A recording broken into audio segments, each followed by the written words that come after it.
చిన్న కథ. ఒక తాత మనవడు కూర్చుని మాట్లాడుకుంటున్నారంట.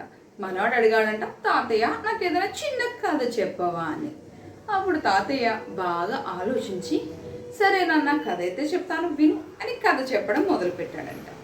ఒక దట్టమైన అడవిరా, అడవిలో యానిమల్స్ అన్ని అంటే జంతువులన్నీ ఒక దిక్కున కూర్చుని సమావేశం అయ్యాయి. ఒక్కొక్క యానిమల్ వచ్చి ఒక్కొక్క దాని గురించి అది చేసే మంచి పనుల గురించే చెప్తుంది. అందులోనూ ముందుగా జింక వచ్చి జింక అంటుందంట, నేను సాధు జంతువుని, నేను ఎవరిని హింసించను, ఎవరి జంతువుని, నేను గడ్డి మాత్రమే తింటాను, సింహంలాగా ఎవరిని చంపి తినను, ఎవరిని వేటాడను.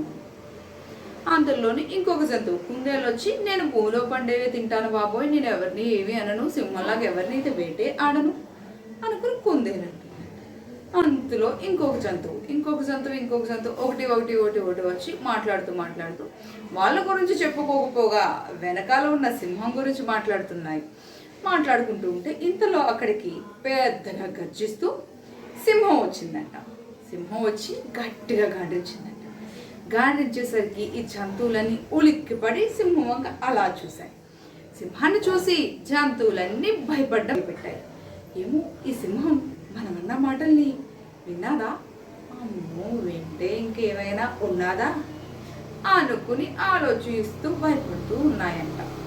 సింహం అడవికి రాజు కాబట్టి సింహం వచ్చాక అందరూ లేచి నిల్చుని సింహాన్ని చూసి రాజా రండి రండి అంటున్నారంట. ఇంతలో సింహం అన్నదంట, ఏం చేస్తున్నారు ఇక్కడ మీరంతా?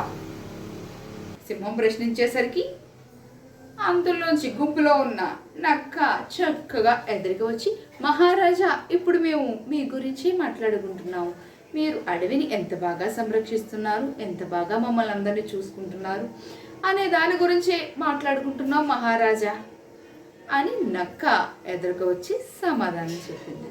కానీ అక్కడ జరిగింది వేరే, నక్క చెప్తుంది వేరే.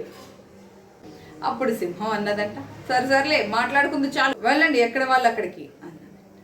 అంతలోనే నక్కని ఇంకొక జంతువు అడిగిందంట, అదేంట్రా అలా చెప్పావు నువ్వు, సింహాన్ని మనం పొగడలేదు కదా, సింహం గురించి మనం చెడుగానే మాట్లాడుకున్నాం కానీ మంచి ఎక్కడ మాట్లాడాం అని వేరే జంతువు నక్కని అడిగిందంట. అప్పుడు నక్క అన్నదంట, దాన్ని పిలిచి అది వచ్చిన వెంటనే సింహం వచ్చిన వెంటనే నిన్నే తిట్టుకుంటున్నావే అని చెప్తే అది ఊరుకుంటుందా, మనందరినీ నవలి మింగేస్తుంది, అందుకే అలా చెప్పి నేను మీ ప్రాణాలని కాపాడాను, మీరందరూ నాకు థాంక్స్ చెప్పాలి అన్నదంట నక్క. ఈ కథ చెప్పిన తర్వాత పిల్లవాడికి తాతయ్య చెప్పాడంట, ఎప్పుడైనా సరే ఈ కథలో చేసిన నక్కలా మాత్రం చేయకూడదు నాన్న, నీకు అక్కడ సమాధానం చెప్పడం ఇష్టం లేదు, నువ్వు సింహాన్నే తిట్టుకున్నావు అనుకో, మనం అక్కడి నుంచి సైలెంట్గా వెళ్ళిపోవాలి, మహారాజా నేను నిన్నే పొగడాను అన్న అబద్ధం చాలా తప్పురా.